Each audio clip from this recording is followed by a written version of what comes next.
बलरामपुर जिले के कुसमी थाना क्षेत्र के त्रिपुरी गांव में लगभग 2 एकड़ में अवैध अफीम की खेती पकड़ी गई है। जानकारी मिलते ही पुलिस और राजस्व विभाग की संयुक्त टीम मौके पर पहुंची और पूरी जांच शुरू की। प्रारंभिक जांच में पता चला है कि जमीन लीज पर लेकर बाहरी व्यक्ति की तरफ से अफीम की खेती की जा रही थी। मंत्री राजेश अग्रवाल ने बताया है कि सरकार नशे के सौदागरों और व्यापारियों के खिलाफ लगातार कार्रवाई कर रही है और प्रशासन अलर्ट मोड पर है। उन्होंने लोगों से अपील की है कि ऐसी गतिविधियों की जानकारी मिलने पर तुरंत प्रशासन को सूचित करें। दोषियों के खिलाफ नियमानुसार कड़ी कार्रवाई की जाएगी और प्रदेश को जल्द नशा मुक्त करने का लक्ष्य है। लेकिन जैसे ही जानकारी मिली है त्वरित कार्रवाई की गई है। बलरामपुर में जानकारी मिली, चूंकि अब एक जगह की जानकारी मिल गई है तो प्रशासन एकदम अलर्ट मोड में आ गया है कि हर जगह हम जानकारी लें। कहीं भी इस टाइप का अगर कोई खेती हो रहा हो या कोई भी ऐसी गतिविधियां हो रही है उनके ऊपर कार्रवाई हो, तो लगातार विष्णु दशा सरकार नशे के खिलाफ कार्रवाई कर रही है।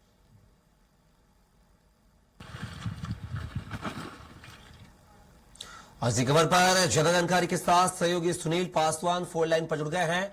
सुनील, बात की जाए बलरामपुर के त्रिपुरी गांव में अफीम की खेती का मामला उजागर हुआ। इसके पहले जो समादा गांव में भी इस तरह की तस्वीर सामने आई थी। एक मामला शांत नहीं हुआ, दूसरी तस्वीर सामने आ गई है।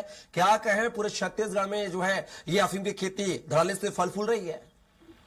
जी देखिए कपिल जी, आपने सही कहा कि दुर्ग में अफीम की खेती के बाद अब बलरामपुर जिले के कुसमी थाना क्षेत्र के त्रिपुरी गांव में अफीम की खेती की जा रही थी, जहां पुलिस एवं राजस्व की टीम मौके पर पहुंचकर और जांच की जा रही है तथा लोगों से पूछताछ की जा रही है। लेकिन सूत्रों के अनुसार मैं बता दूं कि झारखंड के व्यक्ति के द्वारा लीज पर लेकर अफीम की खेती की जा रही थी। लेकिन अभी जांच के बाद ही पता चलने पाएगा कि इस अफीम की खेती में कितने लोग शामिल है। जी लेकिन सुनील, बड़ा सवाल यह है कि ये पूरी सोची समझी साजिश के तहत की जा रही है खेती। बोली कि क्यों?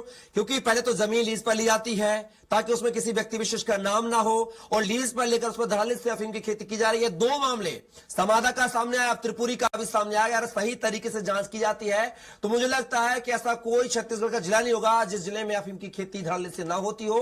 अब पूरे मामले को लेकर सड़क से लेकर सदन तक बात गूंजी है। अब बात की जाए तो स्थानीय प्रशासन का क्या कुछ कहना है? जी देखिए, अभी स्थानीय प्रशासन से जब मेरी कलेक्टर से बात हुई तो उन्होंने बताया कि इस मामला अफीम की खेती का मामला आया हुआ है, लेकिन जांच के बाद ही क्लियर हो पाएगा कि यह खेती किसके द्वारा की जा रही है और कितने लोग इसमें शामिल है, कौन कौन शामिल है। जांच के बाद ही कुछ बताने के पाएंगे तथा और इस मामले में हम प्रेस विज्ञप्ति जारी कर प्रेस कॉन्फ्रेंस करेंगे। जी लेकिन सुनील, ये जमीन किसने लीज पे ली है, ये तो जानकारी प्रशासन को होगी ना, क्योंकि लीज ऐसे तो मिल नहीं जाती है। किसी ने भी कब्जा कर रखा और लीज मिल गई, उसके लिए बकायदा डॉक्यूमेंटेशन प्रोसेस होता है, लिखा पढ़ी होती है, राजस्व से पूरी प्रशासनिक अमले की जांच होती है। तो आखिर किसके नाम पर यह जमीन लीज पर है?